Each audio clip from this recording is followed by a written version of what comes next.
Burger. Oh, meron.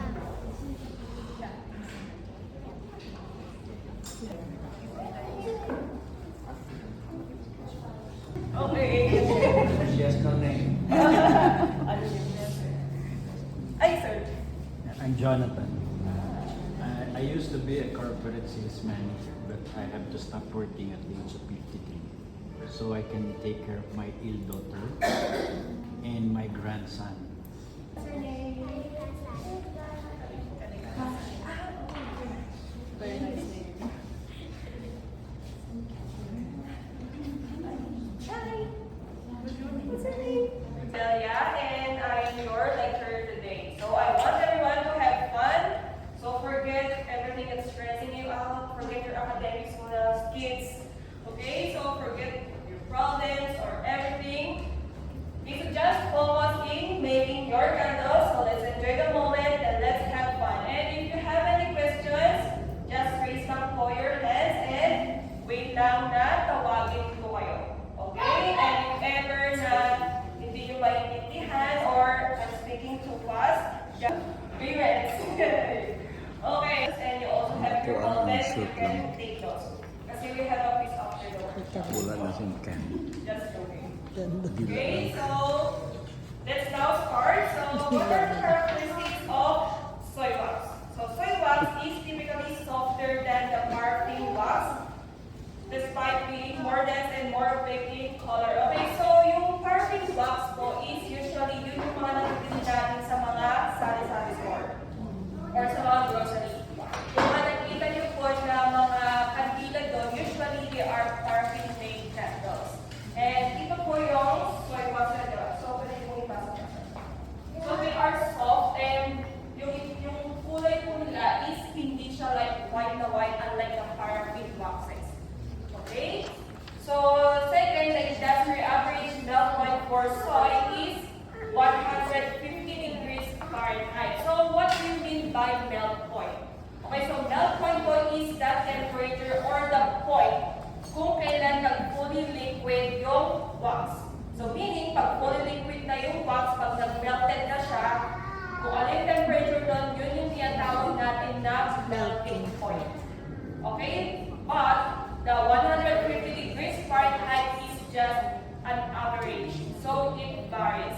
And it also depends in the requirement of the fragrances that you are going to use. Okay, so for example, si peppermint, let's say si peppermint reporting is 175 degrees Fahrenheit. So meaning, kailangan yung i-adjust yung temperature ng wax, ng melted wax hanggang ma-reach na yung 175 degrees Fahrenheit bago yung pwede i-buhos yung fragrances. Okay, so it's varies. So hindi po lahat ng peppermint ay 175. Just an example. So sa ibang supplier, pwede rin 150. Sa ibang supplier, pwede rin 200. Okay, so iba-iba. So it's very important to ask your supplier kung kailan pwede ibuhos or kung anong required na temperature ng fragrances na gusto natin na gamitin. Okay, and then next is pure soy wax candles. Require near the flame after creation to stabilize mold curing. So, sadly po, after this workshop, hindi nyo pa po siya pwedeng gamitin. Okay? You have to wait for 2-week long curing period bago nyo siya magamit. Unless gusto nyo na walang scent yung candles nyo. Okay, so the purpose of the curing is to fully combine the fragrance and the wax. Okay? This is only applicable naman for the scented. Pero if you want your candles to be unscented and excited kayo, gusto nyo, gusto nyo lang gamitin yung kandila na ginawa nyo is, huwag nyo lalagyan ng fragrance. Kasi kung hindi siya pure na may scent, wala pong magiging amoy yung candles. Okay, mabango siya after creation, pero pag sindihan nyo, walang magiging amoy. Okay, yung amoy lang ng wax mismo yung maamoy nyo, pero pag sindihan nyo na, wala po siyang magiging amoy. Okay, so we have to be patient in this workshop and also after the creation. So I always tell my students, so participants, to have patience. Kasi if you don't have any patience, candle making is not really for you. And I will tell you why later on, and we will discuss later on many things why you have to be patient in your candle making. Okay, so questions? Yes po. Yung soy ba na wax galing sa soybean? Yes So, po. Soybeans po siya. Okay, so any questions po before we proceed Yung to oil. the next? Okay, so yung oil, first is yung oil po. Yung ano? yan ba yung oil? Soy. Soy oil. Sorry. Yeah. Anong oil? Soy oil. Is that false? Ay, pag nag-melt na po, like parang naging oil na siya.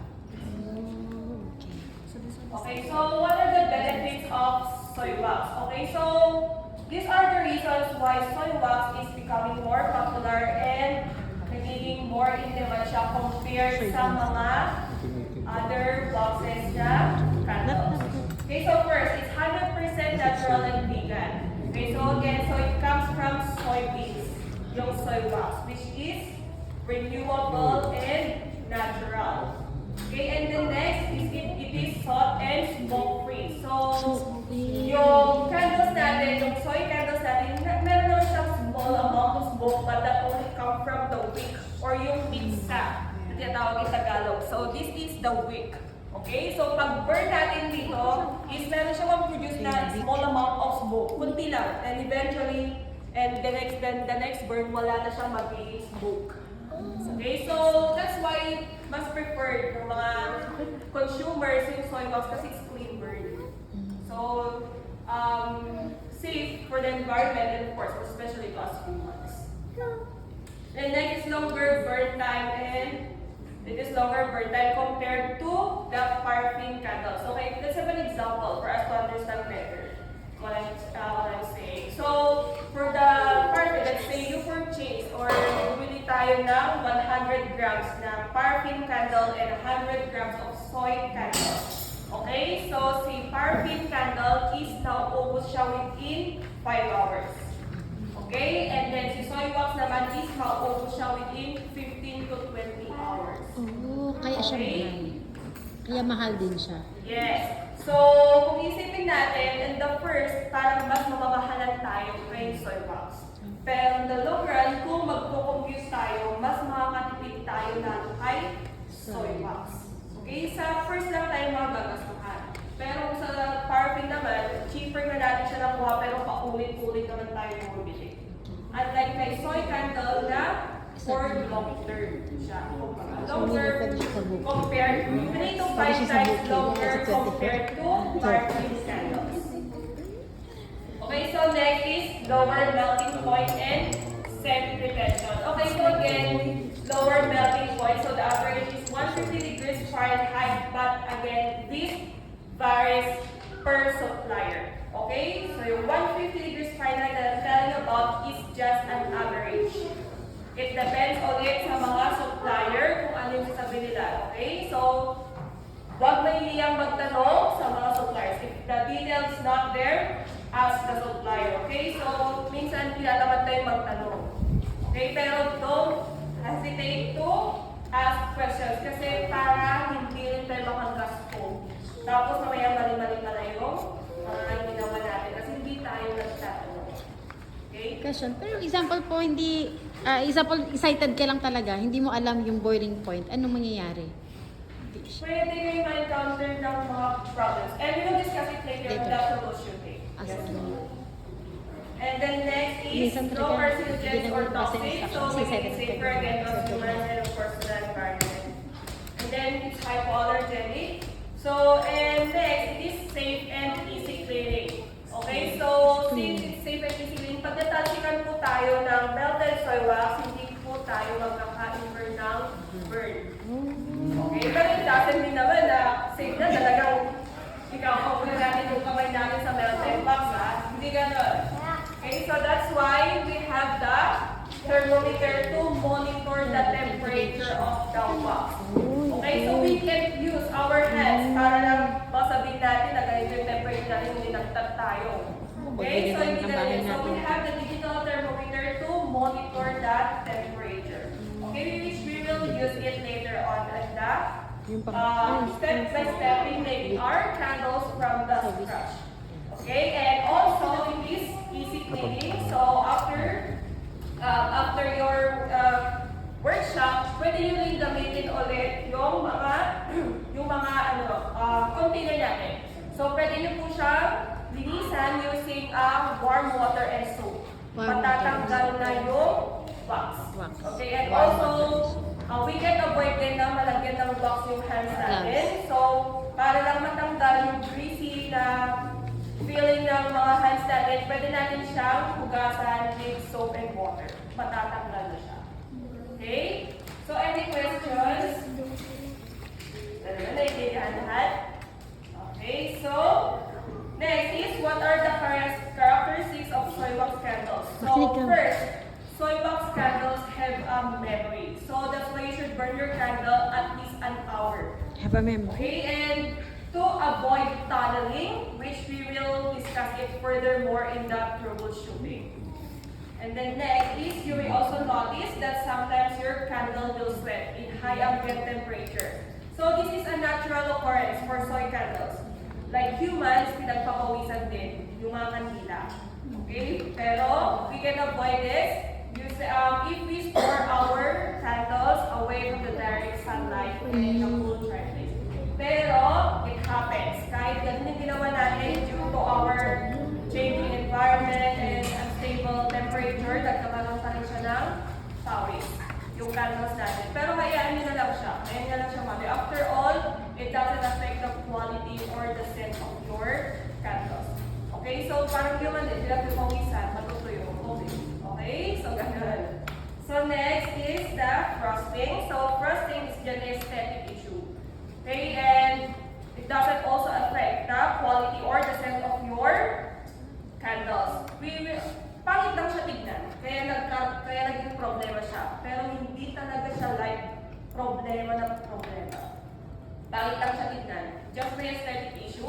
And we will discuss it furthermore on the troubleshooting part of the workshop. Okay, so questions po?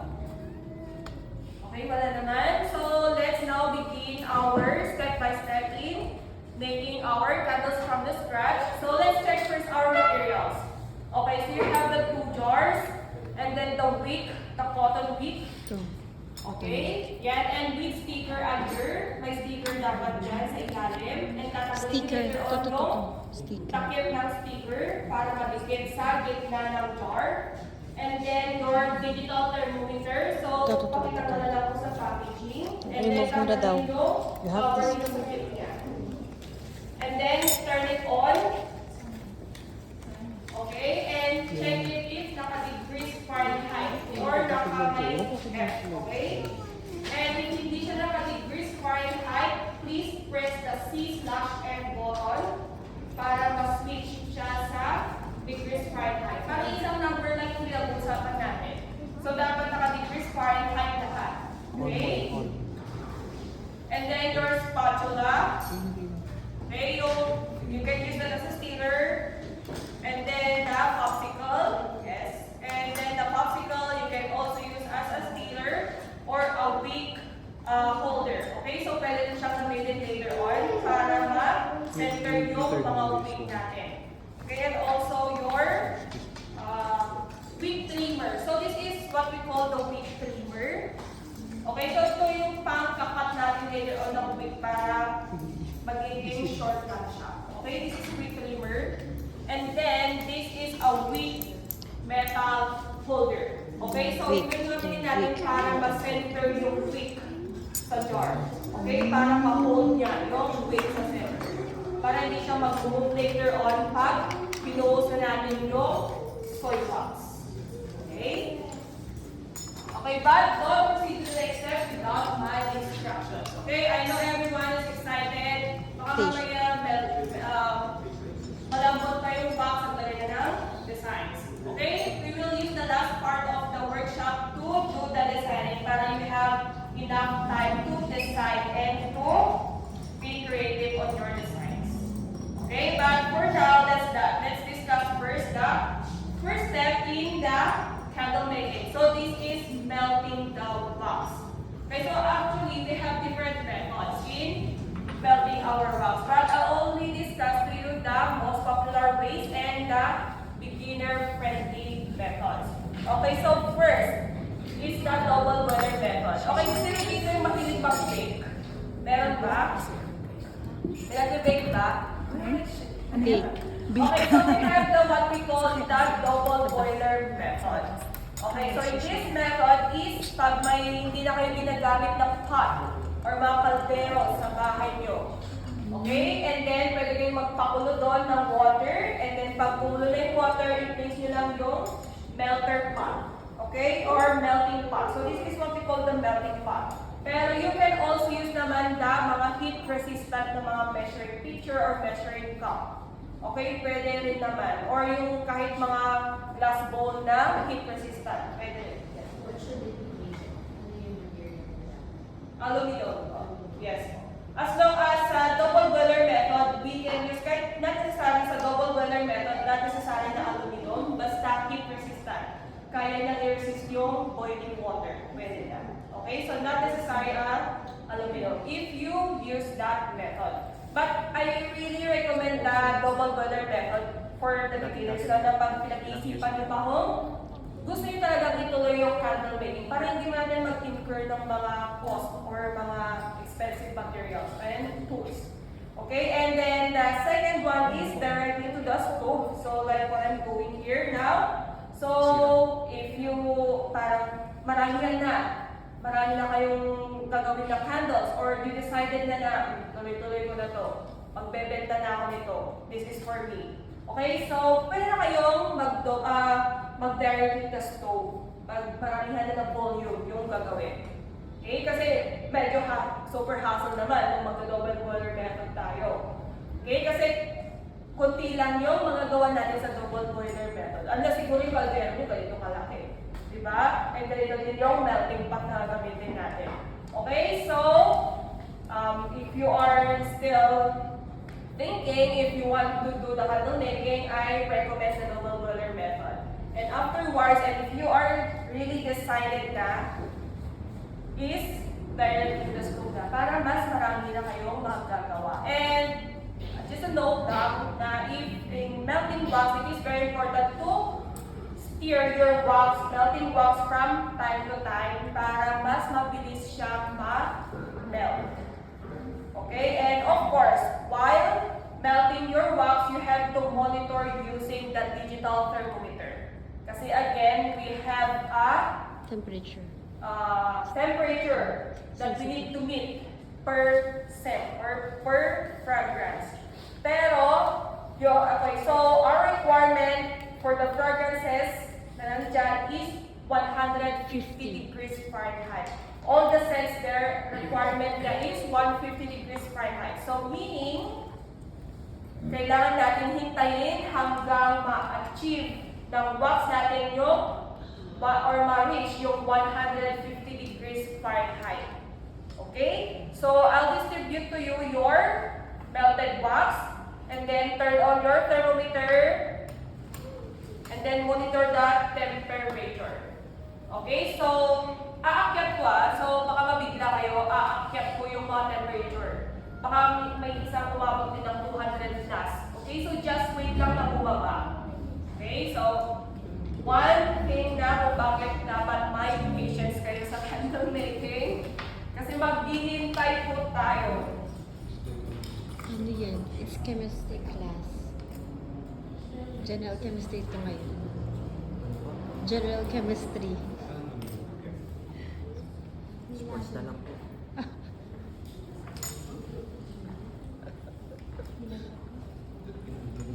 Sabi na po kami sa kito. Sento ba?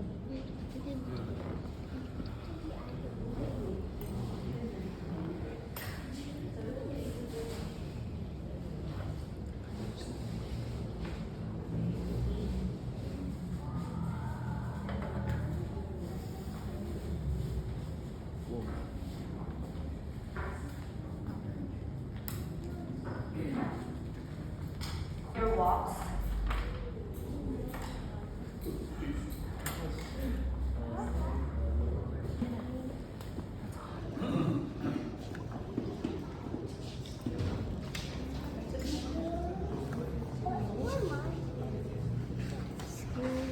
Okay, please check lang po if lahat ay merong 150 ml na wax. Para kung kulang is dadagdagan. Kulang po.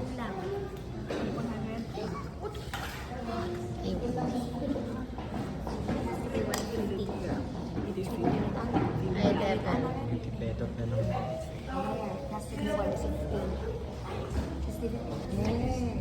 Sino ba po yung kulang? 150 ml, no? Ayan, kulang katikali. Paano mo naman na kulang siya? Kasi, oh. Oo, 150 ml. Same din yung ganito lang. Oo. Dagdagan. Oh, dagdagan 150. Bakit po pag less than 150 ano? Kasi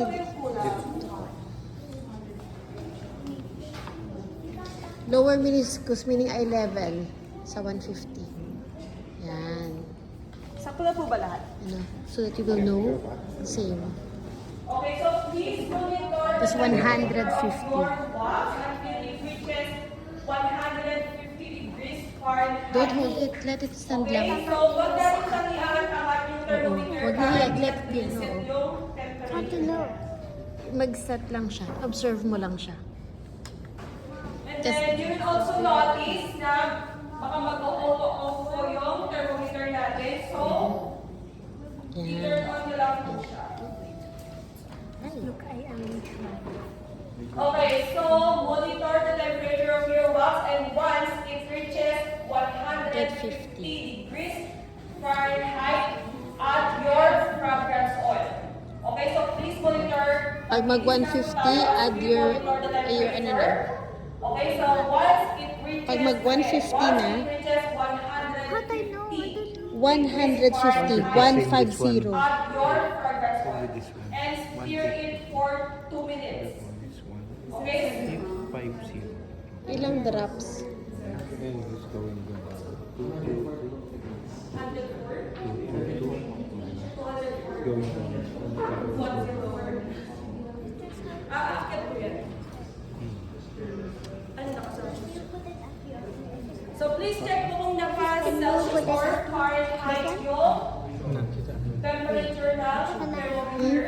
If it's done, is it going to Okay, so kasi aakyat po yan, aakyat. Release and observe. Instruction. Para Or instruction. less than 200. Okay, so changing po yan. Bababa po siya hanggang ma-reach niya yung 150 degrees Fahrenheit. And once it reaches 150 degrees Fahrenheit, add your fragrance oil. Lahat po yan ilalagay. Ah, okay. Isang buo. And we will discuss it later on. Lahat na ganito Yung ilalagay. computation ng Lahat yan? fragrance Oo. oil. So ito ay ilang ml kaya? 150 minus 170? 150 ha. Ken, kulang yan sa'yo. Okay? 150. So again, what yes? Kabila.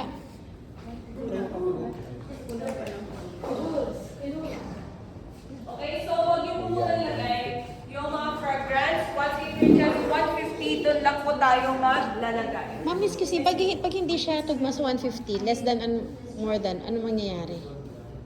Pwede po siyang hindi properly ma-mix ratio yung, niya. yung fragrance. Okay, so Sobrang in init. calculating the number rules Yung for the nilagay mong math rules sentence. are very Hindi simple. magkakapit. Okay, so unless Evaporate. we tested na very Pag hilaw low, naman. formula natin compared dun sa So, mix. numbers naman Quality nyo is is in some okay lang. Okay, that's only upon testing. Okay, so let's follow muna the procedures. So don't proceed to the next step without my instruction. Okay, so again, para hindi natin makalimutan as we go on the discussion, please monitor the temperature of your wax and once it reaches 150 degrees Fahrenheit, add your fragrance oil, lahat po yan ilalagay. And then stir it for 2 minutes. You can set a timer sa phone para ma-make sure lang na 2 minutes. Okay, no more, no less. Gentle stir. Yan.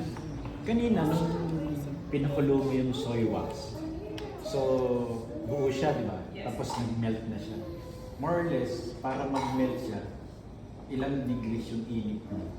Wala naman pong fix na dapat na dito. So, Kasi ngayon, nagto 200 ito. So most probably more than 200. Wala bang impact yun na sumobrang init siya? Well, as long as nag-monitor nyo naman yung temperature ng wax, hindi siya umaabot na, mapapansin po kasi na parang na-overcook na yung wax pag very smoky na yung wax. Kasi yung soy candles, smokeless. Okay, so once na nag-melt ka and then nakapansin mo na may na-smoke na lumalabas, meaning na-overcook na yung soy.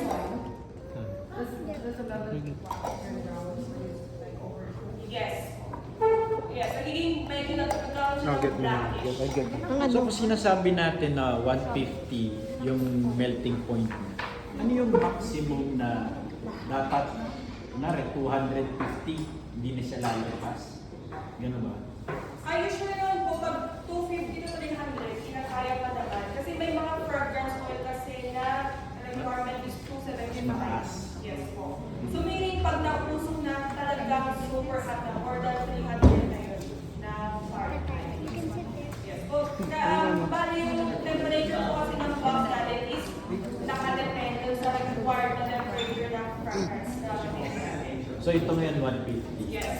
So yung case po natin today is 150 degrees Fahrenheit yung required temperature. Lahat ng fragrance doon is 150 degrees Fahrenheit ang requirement. So meaning, Depende. dapat hintayin natin na bumaba yung temperature na oil natin hanggang ma-achieve na yung 150 bago natin pwedeng ibuhos yung fragrance oil. And then once na-buhos natin, immediately stir it for 2 minutes. Gentle stirring. You can set a timer sa phone or sa clock para lang ma-make sure na naka-minutes na tayo. Okay? So, yung temperature is dependent dun sa oil. Yes. Nakadepende po siya. So, kahit yung 150 na average is, hindi po siya fix ha. Yun lang yung Depende sa average manufacturers or instruction. Pero kung dun sa temperature ng wax is nakadepende sa Manufacturer. Okay. unless unscented. Unless walang scent, once nag-fully melt na yung wax natin, pwede natin siyang tanggalin sa smoke. Okay? And wait na lang na mag-cool down. Okay. Okay, so again, once na natapos natin siyang i-stir for 2 minutes, huwag muna natin tatanggalin yung thermometer. Okay? And wait again until it reaches 110 degrees Celsius. Fahrenheit. Okay? 150 Yes. tas 110. Pero dyan sa manual mo is 120 to 100. Kasi medyo naka-aircon po tayo, so baka mas mabilis na tumigas yung mga candles ay yung mga wax natin. So, tendency is baka yung sign na ng mga picture natin is may mga mag-uubo na wax.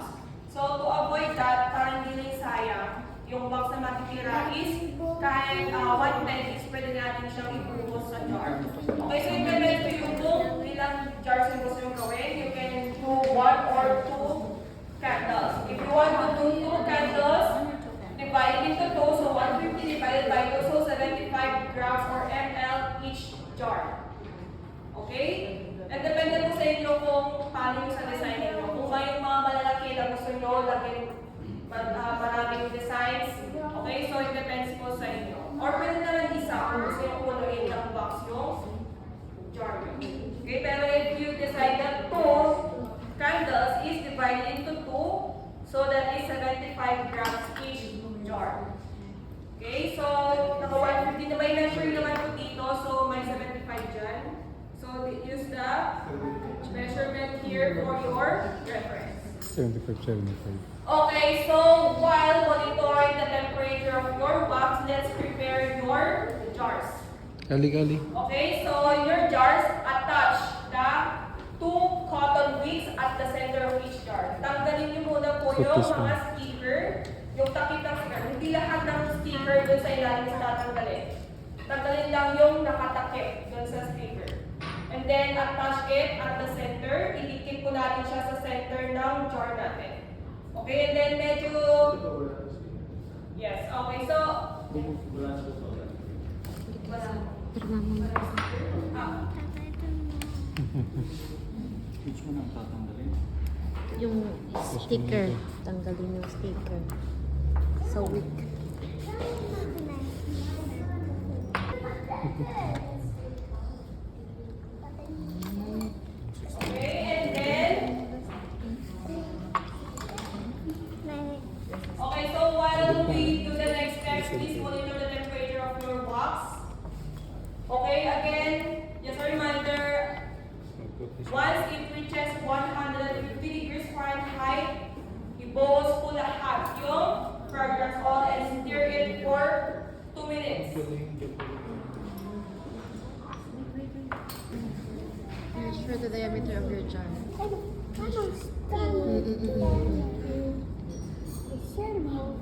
Ito yung cover. Okay, so please be careful with your wax. Okay, para hindi siya mag-spill. Hindi dumidikit ano? Okay, so again, so going back to the weight part. Okay, so to identify or to choose the correct size of weight is to measure the diameter of your jar. Okay? Anong Okay, so dito po nakabase. So regardless po sa tangkad or haba ng jars natin is to measure lang po yung bunganga. Kumbaga, yung bunganga ng jar natin. Okay, kung ano yung measurement ng bunganga ng jar or the mouth of the jar is to pag once na-measure nyo na po is i-check nyo na lang dito sa weight chart kung ano yung corresponding na size ng weight na need natin na gamitin. Okay, so first, for number 25 is for, yes, yung spatula pwede natin siya stirrer, pwede rin yung popsicle, kung ano yun, pwede rin naman yung thermometer kung mas convenient sa inyo. Okay? Pero pag gagawa na tayo ng maramihan, hindi na po pwede yung thermometer na pang-stir natin. Okay? Ayan. Wait na lang natin. Okay, so again, for number 25, wick size is for vessel with mouth diameter less than 5 cm. Okay, so meaning, pag gumamit po tayo ng number 25 ng wick size is, meaning yung size ng bunganga ng jar na ginamit natin is less than 5 cm. Okay? So, hanggang sa number 50 na wick size, so we have 8 to 10 centimeters. Pero, have you ever noticed or may napansin na ba kayo ng mga multi-wicking na mga candles? Like dalawa. Malapit na. Ready na yung mga 150. Ready lang, ready. 2 minutes. May lalagay ito lahat? Oo, lahat. Pag ano na, 150 na. Lalagay na. Oh. Kapag 2 minutes. All kalikasan, all. Okay. Haluin mo. So, yes, after stirring for 2 minutes, 2 minutes yes, starting. so, ayan nyo lang po siya, mag-cool down. Don't remove that thermometer. Yes. Don't remove the Don't remove the 100. thermometer. Sige, mix muna Wait tita, for it to slowly. cool down until Let's it lay reaches resin. 110 degrees Fahrenheit Oo, or pwede na. pwede rin lower. So, basta yung minimum natin is 120. Pwede Basta naman the ito. lower the better. Pero if gagawa na tayo sa temperature na parang normal room temperature, pwede natin siyang iabot na 100 degrees Fahrenheit. Okay, so in pouring naman the wax is the lower the better. Okay, so yung 120 hindi siya fixed. Nilagay ko lang yun para pag maramihan yung gawin nyo is hindi kayo maabutan na nasa-solidify na yung wax bago nyo maubos nyo or maubos lahat yung wax. Okay, pero in pouring your wax in the jar, the lower the better. Okay? Yes. Last year na. You pour everything? Yes. Kailangan na mag-1 and then Slowly lang ang steer. Slowly lang. Balikan pa rin. One lang. Hindi po. Steer lang ito, steer.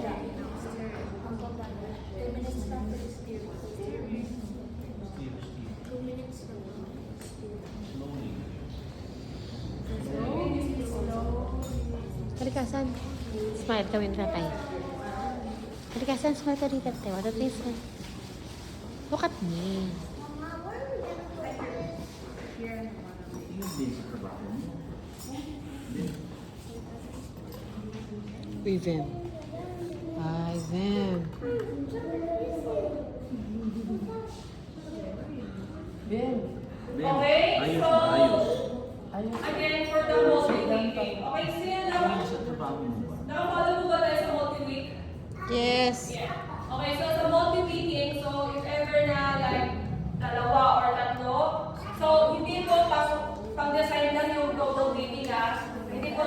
natin ang double wicking, mag-double wicking na tayo.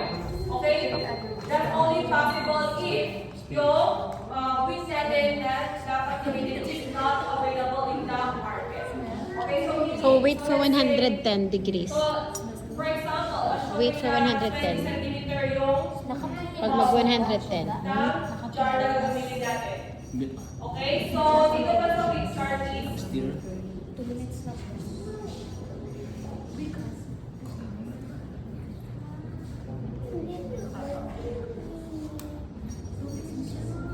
Pagkatapos 2 minutes, the timer is under 10. Wait ka naman. Wait ka naman.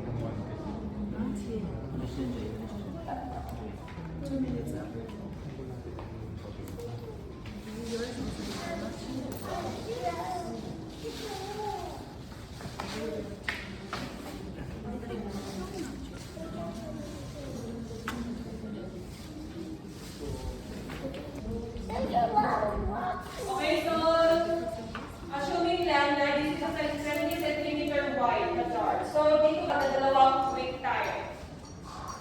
So you have to divide. Okay, so you have to divide your jar into two. So 20 divided by 2 is 10. 10. So may 10 centimeters na ba sa wick jar natin?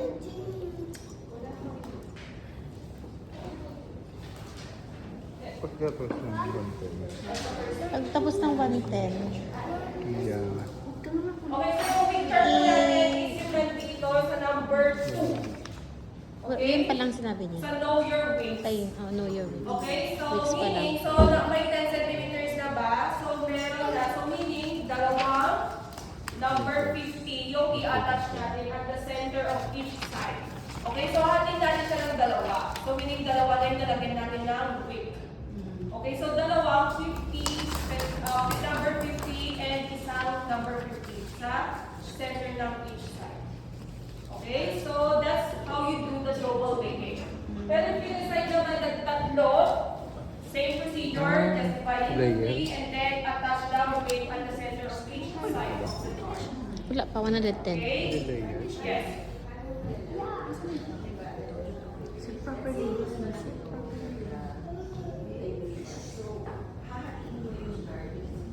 Yes. So, hati na natin siya kung yung wick na kailangan is hindi available. Kasi depende sa size, ng battle mo. Yes, pag masyadong Yung wick. wide Ito yung wick. Oo. Pag sobrang malaki, dalawang wick ang gagamitin. Pag maliit lang, yan na lang. Sa size, is doon na tayo mag-double wicking or mag-multi-wicking. Okay? dapat may for this one. Merong Okay, butas. so next is adding fragrance oil. Ayan, okay na. Pag na-sold na. Hindi pa nakapag-pour ng Tapos na, fragrance oil. 110, 120 pa 7. Once it reaches 1 degrees Fahrenheit, add your Wala pa. fragrance oil and stir for 2 minutes. And again, after, wait for it to cool down until it reaches again 110. 110. Pero, again, 120 the minimum. Huwag po tayo mag-pour ng too hot or masyadong high temperature kasi masisira yung top or yung itsura ng canvas natin. Magiging crack. Okay? So, that's why it is lower the better. Okay? So, in normal room temperature na, pagkagawa na kayo, kahit hindi 110, kahit mas mababa pa sa 100 degrees Fahrenheit, pwede pa rin. As long as hindi pa tumitigas yung canvas nyo, pwede nyo siyang i-focus. Okay? So, again, in pouring your box in the jar, the lower the better. Okay? Lower the better, binumin dito Okay, lang so sabi yan.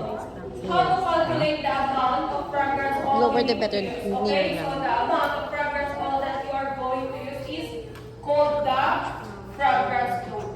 Okay? Fragrance load yung tawag doon sa Mamaya, or pag kung ilang 110. ml or 100 grams ang meaning kailangan natin 110. ilagay sa candle. Later na, Okay, design so yan. we have, so 8% is the average fragrance load, meaning 8% of the box.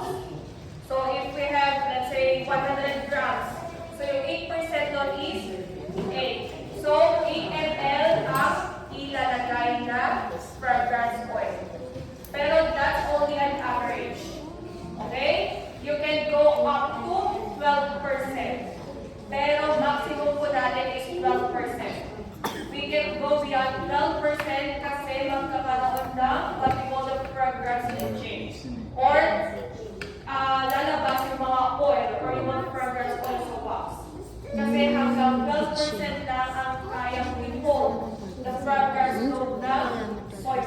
8 ml yun. Okay? Mamaya na lang. So, Nag-iisip yung ang 12% Liligbuhin na lang that is maximum na po. mga Kung chemistry hindi class ka kasi. Hindi mag-absent ko yung maintindihan yung mga 12%, banda nito eh. baka Chemistry hindi class na kasi. ka Wait lang. mag-absent. Kita ko. Okay? Amoy na lang natin direct sa bottling preference. Kung nakukulangan pa ML. tayo sa 12%. Okay? Hanggang 1% lang again. 875. Ay, paano kasi, ano yan? Ano? 8 ml lang kung magbibigay. 121 pala. 12%. Okay. Yun. Yes, mag-compute yun po. Kung ano yung pinag-decide nyo ng percentage or progression na you want to use. Basta 12% maximum. Patong. Okay, you can go 12, 10, 11, or up to 1. 121, 125. Yes. Yes. Ah, okay naman. 12% na, kung gusto yung 12%, pwede yung 12%. Pero that's the maximum. Tapos 8 ml. Ito. Ano, yung 8% po is yun lang yung average. 8%. Average. Pero yung ginamit ko natin na percentage is 8%. So Oh, that kasi is the yung average. 75 eh. Para your next na paggawa is you can decide if yung 8% ba is nakukulangan kayo or sobra na. Okay? Kukulangan sa smell. Kukulangan sa smell. Yes. So ma-determine nyo lang kung okay sa inyo yung 8% after the curing period. Okay? So if masyadong Chemistry masiksik, class nga hindi ito, ko parang pareho yung preferred natin na amoy. So we will be using the 8% average. Kasi may mga iba na very sensitive sa amoy. So siguro baka mamaya magka-problema pa. So let's use the average. So if your next paggawa is nakukulangan kayo sa 8%, you can add percentage. So basta wag po tayo mag-go beyond 12%. Yes po. Yes po. Yes. I will be sending you the price list after the workshop. Yes. And then Karkasan, ready ka na. Okay, 180 so na this is yan. the formula. So if we're Kulang pa, going kulang pa. to Eight calculate your na. manual, so the formula 1.1. box you say, multiply into the fragrance all you want to Smile. use. Or the Smile mo na, percentage smile mo of na. the fragrance all you want to use. Again, 12% down. Okay, again, don't go beyond 12%. So, but just a reminder, I really encountered that. Kasi may mga tayo mga premium fragrance oil is Binara mo yung yun. pinaka-maximum nila is 10%. Yes. So that's the importance of reading the description. Okay, so general rule, 10% the maximum. Pero may mga 8% average. premium brands na sinasabi doon sa details ng mga brand ng description nila is hanggang 10% lang ang pwede nilagay sa standard. Okay, so that's the importance of Reading. Yes. I know, minsan tinatawag kayo magbasa. Pero at this time, let's not feel lazy in reading para hindi rin natin masira yung canvas natin and hindi rin tayo makapag-trasto ng errors. Okay?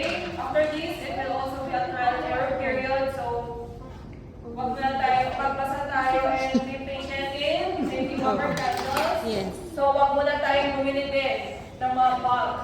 Okay? I know you're excited after the workshop para siguro na-completion nyo na. Marami kong gagawin after.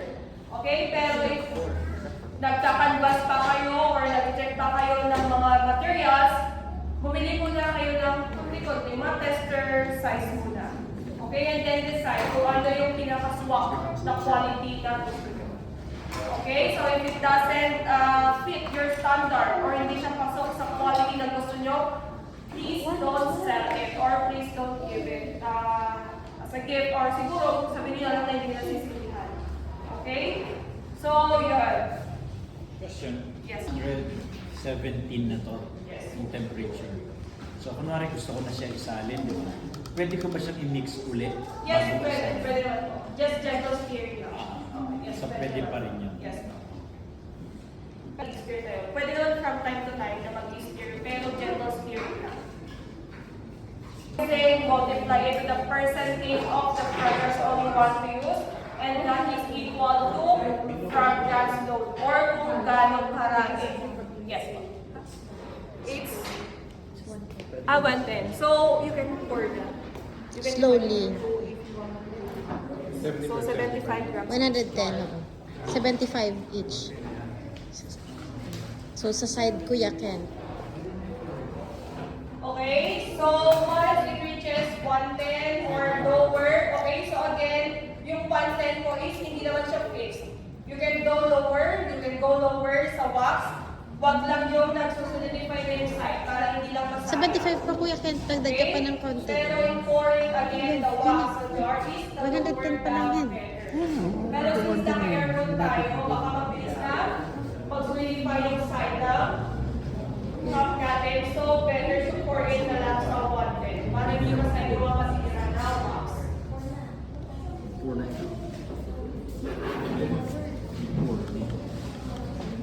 Okay, so 75 ha? you monitor again your... Okay, so wag muna tayo mag-proceed sa designing ha. Once na na-pour na yung wax natin sa jar, hayaan niyo muna siya na tumigas. Don't proceed sa designing, okay? Magkakaroon po tayo ng time after the discussion ng designing para you have plenty time and enough time to be creative with your designs. Okay? And we will be using hip gun later on. And I will show you what is hip gun. Tama na. Okay, so next, let's go to the helpful tip. So habang pinapatigas po natin yung candles natin, we will be discussing the helpful tips. Okay, so first here, so it's in the back of the first page. So speak with reputable local suppliers who sell in small and larger quantities. So you can wrap up May 75 ml. their production if your candles are Tinanong mo na, 75 ml. 7.5. consistent supplier. So that will also have a consistent finished product. Okay? Pag may So if you have to mag-shift or mag-change ng suppliers, is you have to test again the supplies. Bago nyo ulit siya pwedeng gamitin for public or for your business. And the next is to get a dedicated notebook or spreadsheet or Excel. Okay, just to track your math, your experiments, or your suppliers. Okay, so minsan yan naman tayo. It's understandable. I also do it the screenshot na lang. Okay, pero eventually, nakakalimutan natin or natatabunan yung mga screenshot natin. Diba? So, mawala na nadodot na yung word. So, better to put in the note na lang sa phone nyo or sa notebook or just copy the link where you saw the suppliers or the materials or everything na nakita nyo sa internet. Okay? And then next is to learn the basic terminology of candle making. Para mas nagkakaintindihan kayo pag may mga candle makers na kayo na nakakausap. Okay? So first is the fragrance oil. Okay, so fragrance oil or XO. Okay, so hindi siya friendship over Okay, so fragrance oil or FO. So they are synthetic, the further-made fragrances. But of course, they are safe. Okay, so this is like alternative for essential oils. And a cheaper alternative for essential oils. And kasi yung essential oil, they are natural. Yung essential oil. But it doesn't mean all natural is safe. Yes? So yung essential oils, may mga essential oils na they are dangerous for kids. So be very mindful if you want to use essential oil. Of course, they are natural and they are found therapeutic based on researches, but be careful also on the naturals. Okay? So, but if you want your candles to be full, 100% natural and therapeutic, use essential oil or EO. Okay, so they are the essence or the oil extracted from plants. Okay, from plants, the leaves, the bark, or the flowers, or any parts of the plant. Okay, but be very careful. So, may mga ibang essential oils na dangerous for pets.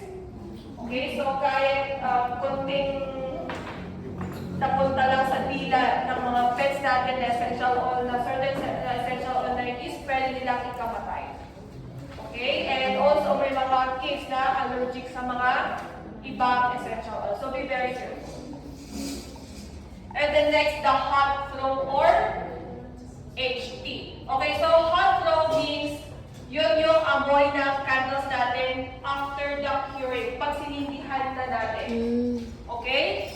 Yung amoy ng candles natin, pag sinindihan na natin is what we call the hot throw. Okay? And pag walang sindi naman yung candles natin or after creation or during the curing period, kung ano yung amoy ng candle natin, yun yung tinatawag naman natin na cold throw. Okay? Hot throw pag sindihan na. Okay? After the curing, mag-check nyo kung okay ba yung hot throw ng candle na ginawa natin.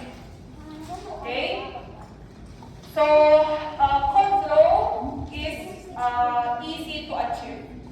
But the hot throw, that is one of the most difficult or one of the hardest to achieve in candle making.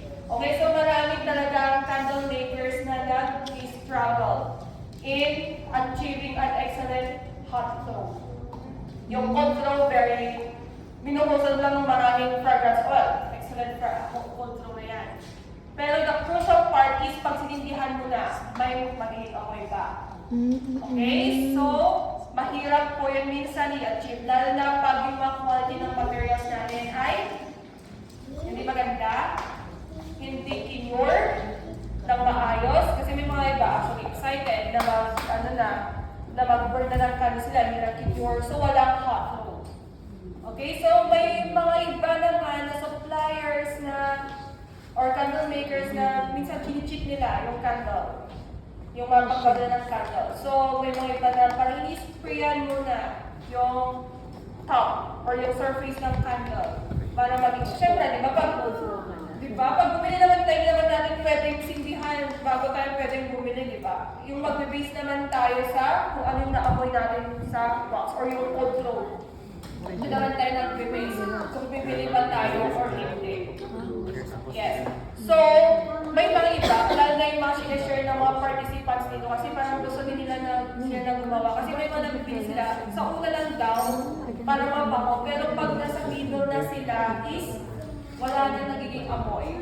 May mga iba kasi na yung ginagawa nila is yung sa top lang may maganda or may enough na fragrance oil and dun sa gitna na is binabawasan na nila ng fragrance oil. Kaya minsan cheaper yung mga offer nila.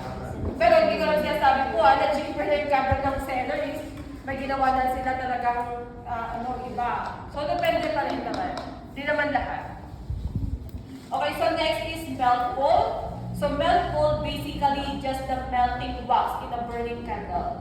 Okay, pag binurn nyo na po yung candle, and then, yung melted na wax doon sa nakasindi na candle, yun yung tinatawag natin na melt pool. Okay, but when we are talking about full melt pool, and which is very important to achieve. Para doon sa, meaning doon sa full melt pool ay across the top of the candle ay melted. Okay, so hindi po pwede natin siyang patayin yung candle natin na hindi natin na-reach yung full melt pool. Okay, so again, yung full melt pool ay meaning lahat or all the surface of your candle or the top across all edges ng candle nyo ay melted, yung top. Okay? And ma-achieve lang natin yan if we burn our candle minimum of 1 hour. Okay? But you have a maximum of 3 to 4 hours at a time only. Okay? For our safety rin naman. 3 to 4 hours. Kaya kasi biglang masyadong mainit, sumabog yung candles natin. Okay? For our safety. Pero yung mga ibang participants, sila sabi nila na 5 hours naman na sila, 6 hours, hindi naman daw sila sumabog. Okay, so, paano pag nag-accident tayo? And, mga pinibili minsan sa yung aksidente. Paano pag nag-iwan naman tayo yung pinili ng aksidente? Diba? So, for our safety na lang, let's burn our candle minimum of 1 hour and maximum of 3 to 4 hours at a time. Okay? Okay, so next is burn test. So, burn test, so this is the testing of your candle's performance from first the last burn. Okay, so this will be your assignment. So, huwag kayong mag-research side ulit. Okay, para ma-experience nyo on hand yung tinatawag natin na burn test. Okay, so yung gagawin natin sa burn test is after curing period. Yes. So, kung bakit dalawa yung gagawin is... Comparison. Yeah, for comparison. So, we do 2 ways of curing period. One, the 7 days, and the second is the 14 days. Okay, so I do the 7 days kasi I already tested na wala namang nagiging difference yung 7 days and the 14 days. Okay, pero I want you to experience kung for you ba. Siyempre, iba-iba naman tayo na preferred. Diba? So, I want you to test the one candle after 7 days and the other candle after 14 days. And then compare it kung may big difference ba sa amoy and sa quality ng candle. Okay, so if wala naman, let's choose the shorter period, which is the 7 days. So, in your burn test, get a notebook or sa phone na lang. Okay, so anong date next? 7 days. So, June 29. Okay, so in the June 29, you decided na mag-burn kayo ng 3 p.m. Okay, so 1 hour lang. Yeah, i-jot down nyo yung 3 p.m. sa notebook. Okay, so June 29, 3 p.m. And then burn it. So napag-decide nyo na 2 hours lang kasi may pupuntahan na kayo after 2 hours. So lagay nyo doon is 3 p.m. to 5 p.m. or lagay nyo lang yung 2 hours. Okay, so meaning, so June 29, 3 p.m. 2 hours. Okay, so hanggang sa maubos yung candle. Okay, pag yung total nun is what you call the burn rate. Meaning, yun kung gano'ng katagal bago maubos yung candle natin. Okay? Yung 15 hours na mentioned mo a while ago, how many ml? Usually, yun yung sa 75 po. Yes. Yes. Pero, it varies naman minsan kaya may 15 to 20 hours. So the bigger the soldier, Or i-burn mo lang siya ng 2 hours max. Yes. Di ba? Parang gano'n. And then, after the 2-hour period, pag nag-rest na siya, i-burn mo ulit siya hanggang sa maubos siya. Yes po. Okay, kung ano yung total ng number of hours na nakuha nyo is, yun yung tinatawag natin ng burn rate. Yes. Okay, so in the burn test tatest nyo din doon kung okay pa sa inyo yung hot flow niya or nakukulangan pa kayo dun sa apoy. Okay, and then in that test also, na-decide nyo na kung gusto nyo mag-on. So, parang it will happen over a few days. Yes. Yes. Basta hanggang sa maubos. Kasi may mga, yung burn rate naman is not really necessary na daan. Pero may mga ma-encounter tayo mga customers na makalang talaga sa candle. Okay? And also, it's also marketing actually. Kung sabihin mo na 20 hours per rate. Dali mo ba, magtatanong yung mga yan, yung mga customers, ano yung burn rate? Siyempre, pag hindi mo na alam, hindi mo naman tinest. Okay? Tendency, mag-research tayo sa internet. And then, hindi siya magiging accurate. Okay? So, better to test it on hand.